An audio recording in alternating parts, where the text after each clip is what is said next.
Hello students, welcome to my channel. আজ তোমাদের সামনে যে প্রশ্ন উত্তরগুলি এনেছি সেগুলি বাঁকুড়া বিশ্ববিদ্যালয়ের পঞ্চম সেমিস্টার দর্শন মাইনরের প্রশ্ন উত্তর। এই প্রশ্ন উত্তরটি প্রথম থেকে শেষ পর্যন্ত দেখার সাথে সাথে আমার চ্যানেলে নতুন হয়ে থাকলে চ্যানেলটিকে সাবস্ক্রাইব করে দিও। আর এই আমার দেওয়া প্রশ্ন উত্তরগুলো পেয়ে তোমরা যদি উপকৃত হয়ে থাকো তাহলে চ্যানেলটি একটু শেয়ার করে দিও। আর তোমাদের যদি অন্য কোনো বিষয়ের প্রশ্নের উত্তর প্রয়োজন হয় তাহলে আমাকে কমেন্ট বক্সে জানিও।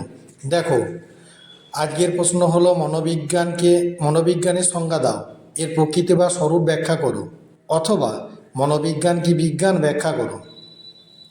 উত্তর দেখো, মনোবিদ্যা। আধুনিক মনোবিদদের মতে মনোবিদ্যা হলো একটি জীবনের আচরণ সম্পর্কীয় বস্তুনিষ্ঠ বিজ্ঞান, যা জীবের আচরণের ভিত্তিতে জীবের মানসিক প্রক্রিয়ার বিশ্লেষণ ও শ্রেণীবিভাগ করে এবং মানসিক প্রক্রিয়ার সাথে সংযুক্ত দৈহিক প্রক্রিয়ারও বর্ণনা করে। এর প্রকৃতি: ফিজিওলজি বা মনোবিদ্যার আক্ষরিক অর্থ হলো মন সংক্রান্ত বা মানসবৃত্তি সংক্রান্ত বিজ্ঞান। মনোবিজ্ঞান অন্যান্য বিজ্ঞানের ন্যায় একটি বিজ্ঞান, কারণ প্রথমত, বিজ্ঞানে প্রাকৃতিক কোনো বিষয়বস্তুর আলোচনা করা হয়। মনোবিদ্যারও অন্যান্য বিজ্ঞানের ন্যায় একটি নির্দিষ্ট আলোচনা বিষয় আছে এবং তা হলো মানসবৃত্তি। মনোবিদ্যার আলোচ্য মন শরীরই মন, যাকে অন্তঃপ্রত্যক্ষে জানা যায়। এই মন প্রাকৃতিক বিষয়, ঠিক যেমন আলো বাতাস প্রাকৃতিক বিষয়। দ্বিতীয়ত, মনোবিদ্যার মন সংক্রান্ত আলোচনা বিজ্ঞানের ন্যায় যুক্তিসঙ্গত ও সুশৃঙ্খল। প্রতিটি মানসবৃত্তির আলোচনায় মনোবিদ ধাপে ধাপে সরল বিষয় থেকে অপেক্ষাকৃত জটিল বিষয়ের দিকে, আবার জটিল বিষয়কে বিশ্লেষণের দ্বারা ক্রমশ সরল বিষয়ের দিকে অগ্রসর হন এবং এভাবে মানসবৃত্তি সম্পর্কে এক যুক্তিগ্রাহ্য সিদ্ধান্তে উপনীত হন। তৃতীয়ত, অন্যান্য বিজ্ঞানের ন্যায় মনোবিজ্ঞানেও প্রাকৃতিক বিষয় তথা মনের লৌকিক ব্যাখ্যা দেওয়া হয়, অর্থাৎ প্রাকৃতিক নিয়মের ভিত্তিতে ব্যাখ্যা দেওয়া হয়। দেহ মন সংক্রান্ত নিয়ম অনুসরণ করে মনোবিদ বিভিন্ন মানসবৃত্তির ব্যাখ্যা দিতে চান এবং দেহ মন সংক্রান্ত নিয়ম প্রাকৃতিক নিয়মেরই অন্তর্ভুক্ত। চতুর্থত, অন্যান্য বিজ্ঞানের ন্যায় মনোবিদ্যারও লক্ষ্য বিশেষ বিশেষ ঘটনা পর্যবেক্ষণ ও পরীক্ষণ করে একটি সার্বিক সিদ্ধান্ত প্রতিষ্ঠা করা।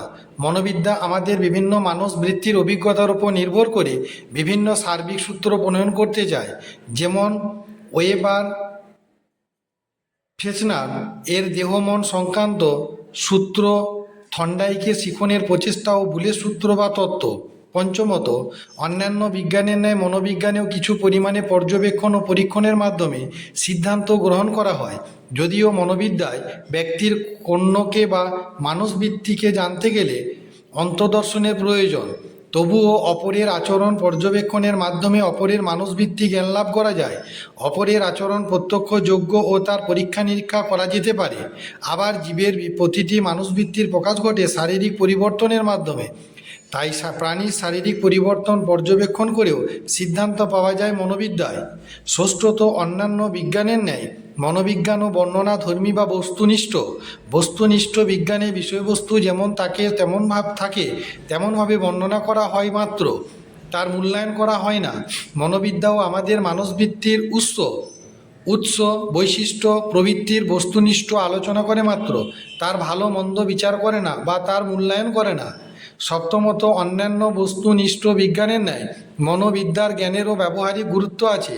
সমাজ, শিল্প, চিকিৎসা, ক্রীড়া, শিক্ষা প্রভৃতি ক্ষেত্রে মনোবিদ্যার জ্ঞান বিপ্লব সাধন করেছে। উপরোক্ত আলোচনার পরিপ্রেক্ষিতে তাই দাবি করা যায় যে মনোবিদ্যাও একটি বিজ্ঞান। মনোবিদ্যা মন সংক্রান্ত এক বিশিষ্ট বিজ্ঞান।